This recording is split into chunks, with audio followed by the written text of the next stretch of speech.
तो देखो फ्रेंड्स आपण मानक पई सुभद्रा योजना ऑलरेडी आवेदन स्टार्ट हो गलानी। तो आपण माने केमिति स्टेप बाय स्टेप आवेदन करेंगे ए वीडियो रे मु फुल डिटेल्स रे आपण मानक गाइड कर देबी। आपण माने वीडियो को देखिकी ठीक सही परि भाव रे आवेदन करि पारिबे। एवं जदि आपण एई फॉर्म टी को पाइबा पई चाहतबे ताले टेलीग्राम ग्रुप नचेत व्हाट्सएप ग्रुप रे आपण जॉइन हो जांतु।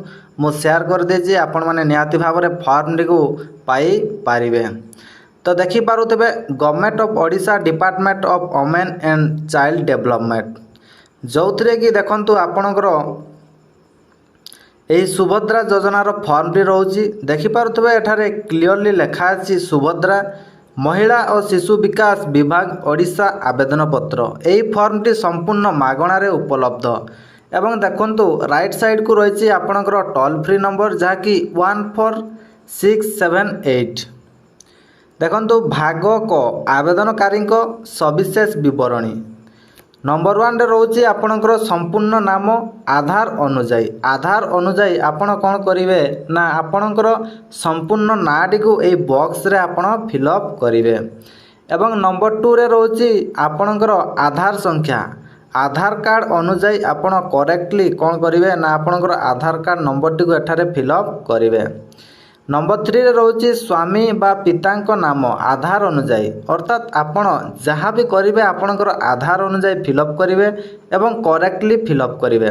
एठारे आपणकर पितांक नाम जदि थिबो आधार कार्ड रे ताले आपण पितांक नाटी को एठारे लिखंतु नचेत जदि आपणकर स्वामी को नाटी को एठारे फिलअप करंतु। 4 नंबर रे देखंतु जन्म तारीख दिन मास वर्ष प्रथमे आपण कोन करेंगे आपणकर जहाँ डेट रहितबो बा दिन रहितबो ताकू आपण एटारे फिलअप करेंगे।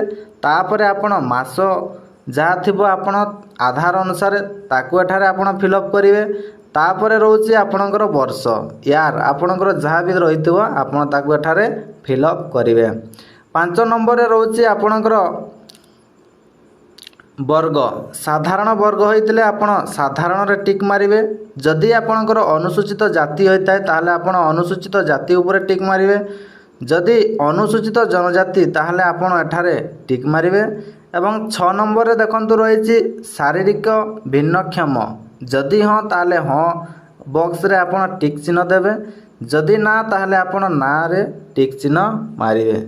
7 नंबर रे देखंतु रहिछि आधार संयुक्त मोबाइल नंबर आधार कार्ड रे आपणकर जो मोबाइल नंबर रहिछि एठारे आपण फिलअप करंतु। 8 नंबर रे देखंतु रहिछि विकल्प मोबाइल नंबर एठारे आपण विकल्प मोबाइल नंबर चाहिए मध्य देई पारिबे। 9 नंबर रे देखंतु रहिछि आपणकर जिल्लार ना एठारे आपण फिलअप करिवे। 10 नंबर रे देखंतु रहउछि ग्रामांचल निमंते क रे रहिछि आपणकर ग्राम ख रे देखंतु आपणकर रहउछि ग्राम पंचायत एवं ग रे आपणकर ब्लॉक। एवं 11 नंबर रे देखंतु रहउछि सहरांचल निमंते क रे रहउछि वार्ड नंबर ख रे रहउछि आपणकर अर्बन लोकल बॉडी ग रे सहर बा नगर आपणकर जहाँ रहितबो आपण ताकू एठारे करेक्टली फिलअप करिवे।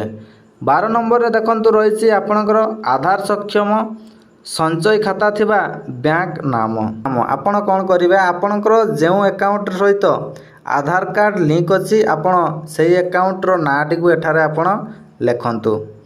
ता तल को देखंतु रहिछि टोल फ्री हेल्पलाइन नंबर आपणकर सेम रहउछि एवं भाग ख जहाँकि घोषणानामा मु एत द्वारा घोषणा करूछि जे पूर्व पृष्ठ रे उल्लिखित तथ्य मोर ज्ञान अनुसार सत्य अटे।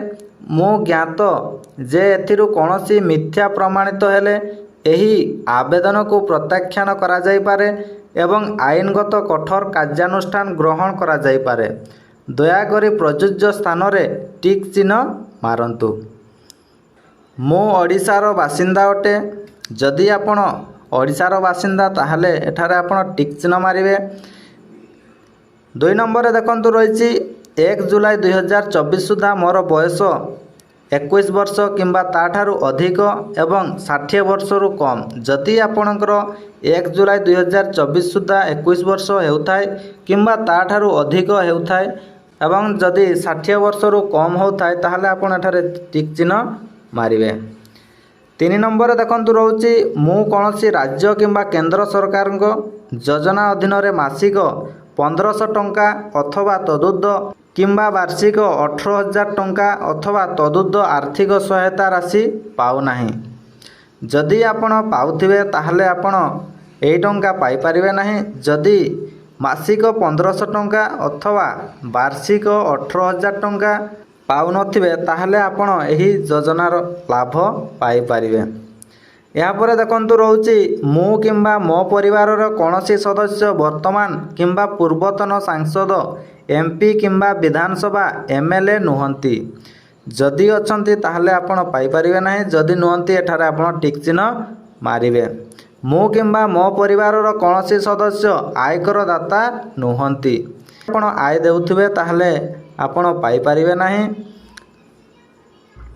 ମୁଁ କିମ୍ବା ମୋ ପରିବାରର କୌଣସି ସଦସ୍ୟ କୌଣସି ସହରାଞ୍ଚଳ ସ୍ଥାନୀୟ ସଂସ୍ଥା କିମ୍ବା ପଞ୍ଚାୟତ ରାଜ ଅନୁଷ୍ଠାନରେ ଜଣେ ନିର୍ବାଚିତ ଜନପ୍ରତିନିଧି ନୁହନ୍ତି, ୱାର୍ଡ଼ ମେମ୍ବର ବା କାଉନସିଲର ବ୍ୟତୀତ।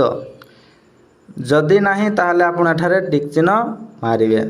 ଏହାପରେ ଦେଖନ୍ତୁ ରହୁଛି ମୁଁ କିମ୍ବା ମୋ ପରିବାରର କୌଣସି ସଦସ୍ୟ ଭାରତ ସରକାର କିମ୍ବା ରାଜ୍ୟ ସରକାରଙ୍କ କୌଣସି ଅଣ୍ଡରଟେକିଂ ଅଥବା ବୋର୍ଡ଼ ଅଥବା ସ୍ଥାନୀୟ ସଂସ୍ଥା ଅଥବା ବିଭାଗରେ ନିୟମିତ କିମ୍ବା ସ୍ଥାୟୀ କିମ୍ବା ଚୁକ୍ତିଭିତ୍ତିକ କର୍ମଚାରୀ ଭାବରେ ନିଯୁକ୍ତ ନୁହନ୍ତି ଅଥବା ଅବସର ପରେ ପେନସନ୍ ପାଉନାହାନ୍ତି। ନେକ୍ସଟ ଦେଖନ୍ତୁ ରହୁଛି ମୁଁ କିମ୍ବା ମୋ ପରିବାରର କୌଣସି ସଦସ୍ୟ ଭାରତ ସରକାରଙ୍କ କୌଣସି ସରକାରୀ ବିଭାଗ ଅଥବା ଉଦ୍ୟୋଗ ଅଥବା ବୋର୍ଡ଼ ଅଥବା ସଂଗଠନ ଅଥବା ରାଜ୍ୟ ସରକାରଙ୍କ ଜଣେ ନିର୍ବାଚିତ ବା ମନୋନୀତ ବା ନିଯୁକ୍ତ ପ୍ରତିନିଧି ନୁହନ୍ତି। ନେକ୍ସଟ ଦେଖନ୍ତୁ ରହୁଛି ମୋର କିମ୍ବା ମୋ ପରିବାରର କୌଣସି ସଦସ୍ୟଙ୍କ 5 ଏକରରୁ ଅଧିକ ଜଳସେଚିତ କିମ୍ବା 10 ଏକରରୁ ଅଧିକ ଅଣଜଳସେଚିତ ଜମି ନାହିଁ। ଯଦି ଆପଣଙ୍କର ଥିବ ତାହେଲେ ମଧ୍ୟ ଆପଣ ଏହି ଟଙ୍କା ପାଇପାରିବେ ନାହିଁ। ଏହା ବ୍ୟତୀତ ଦେଖନ୍ତୁ ମୋର କିମ୍ବା ମୋ ପରିବାରର କୌଣସି ସଦସ୍ୟଙ୍କ 4 ଚକିଆ ମୋଟର ଯାନ ନାହିଁ, ଯେମିତିକି ଆପଣଙ୍କର ଟ୍ରାକ୍ଟର, ମିନି ଟ୍ରାକ୍ଟର ଏବଂ ଛୋଟ ବାଣିଜ୍ୟିକ ଯାନ ଏବଂ ଅନ୍ୟ ସମାନ ହାଲୁକା ମାଲବାହୀ ଯାନ ବ୍ୟତୀତ। ମାନେ ଏହିସବୁ ଯାନ ବ୍ୟତୀତ ଯଦି ଆପଣଙ୍କର 4 ଚକିଆ ମୋଟର ଯାନ ଥାଏ ତାହେଲେ ଆପଣ ପାଇପାରିବେ ନାହିଁ। ଯଦି ନାହିଁ ତାହେଲେ ଆପଣ ଏଠାରେ ଟିକ୍ ମାର୍କ ମାରନ୍ତୁ। ଏହାପରେ ଦେଖନ୍ତୁ ମୋ ପରିବାରର ବାର୍ଷିକ ଆୟ 2,50,000 ଟଙ୍କା କେବଳ 2,50,000 ଟଙ୍କାରୁ କମ୍ ହେବା ଆବଶ୍ୟକ। ଯଦି ଅଧିକ ତାହେଲେ ଆପଣ ଏହି ଟଙ୍କା ପାଇପାରିବେ ନାହିଁ। ଭାଗ ଗରେ ଦେଖନ୍ତୁ ରହିଛି ଏତଦ୍ ବ୍ୟତୀତ ମୁଁ ନିମ୍ନଲିଖିତ ପାଇଁ ସମ୍ମତି ଜଣାଉଛି। ନମ୍ବର 1ରେ ଦେଖନ୍ତୁ ରହିଛି ମୋର ପ୍ରମାଣୀକରଣ ମାନ୍ୟତା ପାଇବା ପାଇଁ UIDAIରୁ ମୋର ଆଧାର ନମ୍ବର ଏବଂ ଜନସଂଖ୍ୟା ବିବରଣୀ ହାସଲ ନିମନ୍ତେ ମୁଁ ଓଡ଼ିଶା ସରକାରଙ୍କୁ ଅନୁମତି ପ୍ରଦାନ କରୁଛି। ଏହି ଉଦ୍ଦେଶ୍ୟ ପାଇଁ ନିଜକୁ ପ୍ରମାଣୀକରଣ କରିବାରେ ମୋର କୌଣସି ଆପତ୍ତି ନାହିଁ ଏବଂ ସମ୍ପୂର୍ଣ୍ଣ ଭାବେ ଜ୍ଞାତ ଯେ ଏହି ସୂଚନା କେବଳ ଉପରୋକ୍ତ ଉଦ୍ଦେଶ୍ୟରେ ବ୍ୟବହୃତ ହେବ। ଅର୍ଥାତ୍ ଆପଣଙ୍କର UIDAIରୁ ଆପଣ ସମସ୍ତ ତଥ୍ୟ ବା ବିବରଣୀ ସରକାର ପାଇପାରିବେ ବୋଲି ଆପଣ ପରମିଶନ ଦେଉଛନ୍ତି। ନମ୍ବର 2ରେ ଦେଖନ୍ତୁ ମୋର ଅତିରିକ୍ତ ATM କମ୍ ଡେବିଟ୍ କାର୍ଡ଼ ଜାରି କରିବା ପାଇଁ ମୋର ଆଧାର ସକ୍ଷମ ବ୍ୟାଙ୍କ ଆକାଉଣ୍ଟ ରକ୍ଷଣାବେକ୍ଷଣ କରୁଥିବା ବ୍ୟାଙ୍କକୁ ପରାମର୍ଶ ଦେବା ପାଇଁ ମୁଁ ଓଡ଼ିଶା ସରକାରକୁ ଅଧିକାର ଦେଉଛି। ଅର୍ଥାତ୍ ଆପଣଙ୍କର ATM କମ୍ ଡେବିଟ୍ କାର୍ଡ଼ ଜରିଆରେ ଆପଣଙ୍କର ବ୍ୟାଙ୍କ ଡିଟେଲ୍ସ ସରକାର ପାଇପାରିବେ। 3 ନମ୍ବରରେ ଦେଖନ୍ତୁ ଓଡ଼ିଶା ସରକାରଙ୍କ ଠାରୁ DBT ପ୍ରାପ୍ତ କରିବା ପାଇଁ ମୁଁ ମୋର ଆଧାର ସକ୍ଷମ ବ୍ୟାଙ୍କ ଆକାଉଣ୍ଟକୁ NPCI ମେପର ସହିତ ସଂଯୋଗ କରିବାକୁ ମୋର ସମ୍ମତି ଦେଉଛି। ଅର୍ଥାତ୍ ଆପଣ DBT ମାଧ୍ୟମରେ ପେମେଣ୍ଟଟି ପାଇପାରିବେ। 4 ନମ୍ବରରେ ଦେଖନ୍ତୁ ମୁଁ ଏହା ମଧ୍ୟ ସହମତ ଯେ ଓଡ଼ିଶା ସରକାର ସୁଭଦ୍ରା ପାଇଁ ମୋର ପରିଚୟ ପ୍ରତିଷ୍ଠା ଏବଂ ପ୍ରମାଣିକ କରିବା ନିମନ୍ତେ ମୋ ଆଧାର ସଂଖ୍ୟାର ବ୍ୟବହାର କରିପାରିବେ। ଏବଂ 5 ନମ୍ବରରେ ଦେଖନ୍ତୁ ରହୁଛି ମୁଁ ସୁଭଦ୍ରା ଅଧୀନରେ ଥିବା ସମସ୍ତ ନିୟମ ଏବଂ ସର୍ତ୍ତାବଳୀରେ ସହମତ।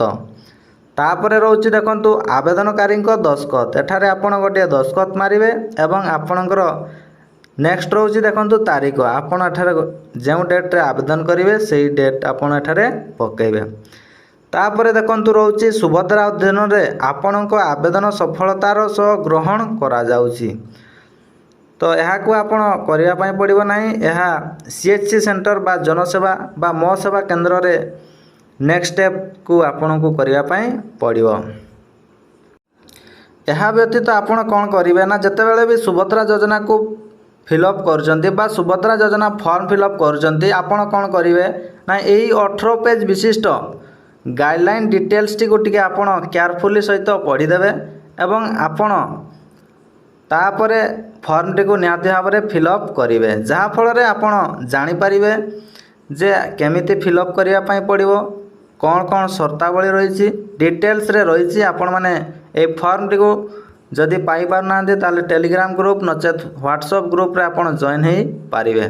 थैंक यू, जय जगन्नाथ। पुणी देखा आउ एक नया वीडियो रे।